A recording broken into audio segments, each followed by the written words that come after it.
I need help. My brakes won't stop. My car won't stop. My brakes aren't working. Sheriff's deputies in southern Illinois responded to this 911 call from the driver of a runaway vehicle that was traveling about 30 miles per hour. I'm scared. Turn right at the next road, okay? I can't stop. If you don't turn, you're going to go into a lake. We need you to turn, okay? I can't stop. Can I just go into the ditch? I don't care at this point. The driver, who was pregnant, said her brakes had stopped working and the car wouldn't slow down. I'm 20 weeks pregnant. I cannot die today. Deputies caught up to the vehicle, then executed a maneuver known as a rolling roadblock. And if it's going to be where she's going to run off the end of the road, we're going to have to do something. 10-4, I'm in front of her. One now. deputy pulled in front of the runaway car before slowing down to bring both vehicles to a stop. I'm going to hit the cop. I'm going to hit him. I didn't mean to. I swear the No, car they know. Hey, stop. ma'am, it's okay. They know. I didn't mean to. I didn't mean to. About 1,300 feet from a local lake and with minimal damage to her car.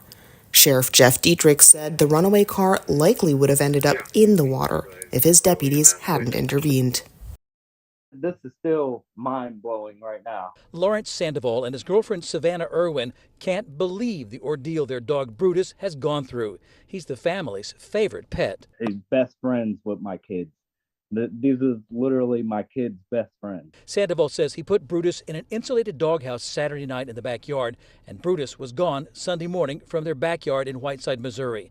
Tony James found the dog 20 miles away on Walker Road. He was like kind of limping on the side of the road, and I was like, I gotta stop, I gotta save him. James didn't know yet that Brutus had been shot once in the chest. James raced the dog to an animal hospital in O'Fallon. When I was driving, I would like look back and check on him, and it looked like he was fading out, and I just pat him like, come on, man, like just hang in there, we're almost there. Someone at the animal hospital made a Facebook post about the found dog on the We Love Troy Facebook page. Sandoval's neighbor saw it and told him his dog was found. That's not something no one wants to hear. When I seen him, I went into tears. He has no idea how his dog ended up so far away from home with a gunshot wound. The bullet is actually inside of him still.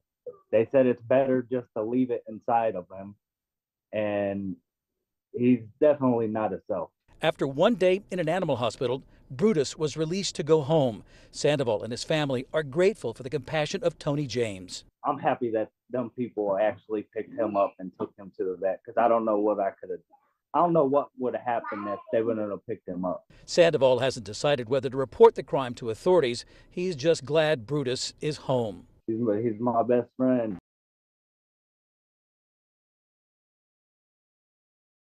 Remembering Aaliyah Sanong, Laura Splotch has known Leah for about 15 years when their kids became friends in kindergarten. Splotch says it was Leah's kind demeanor and love for the arts that bonded the two women. She was a lover of life. She spent a lot of time in the mountains where her mother lived, and she loved to explore the world. You know, she's a great explorer. 60-year-old Leah was an artist. Splotch says she turned that passion into a career as an art teacher, most recently working at Bryant Middle School in Dos Palos. While at the school in mid-October, Splotch says Leah found a bat in her classroom. I don't know if she thought it was dead or what, because it was laying around in her classroom and she was trying to scoop it up and take it outside. She didn't want to harm it. But that's when, when it woke up or saw the light or whatever, it swooped around and bit her and then took off. Splotch says Leah didn't display any rabies symptoms in the days following the attack.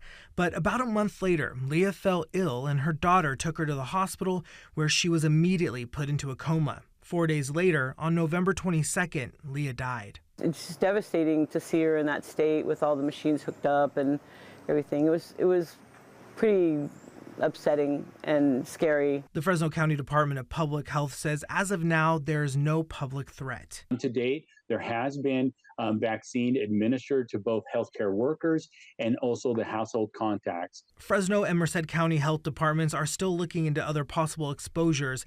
And as Leah's friends and family mourn her passing, a gift to Splotch from her longtime friend now serves as a reminder of her talent and vibrancy for life. It's very sweet that she would think of me and put this exact quote on there for me. So it meant a lot to me. Well, that boarding pass is a completely different name. No, it's not this name. No. And it is not my cousin. Who is your friend? Where is your friend now? Okay, so right now, Amy Hudson. Well, that boarding pass is a completely different name. No, it's not this name. No. And it is not my cousin. Who is your friend? Where is your friend now? Okay, so right now, I need to... Amy Hudson? Well, that boarding pass is a completely different name. No, it's not this name. No. And it is not my cousin. Who is your friend? Where is your friend now?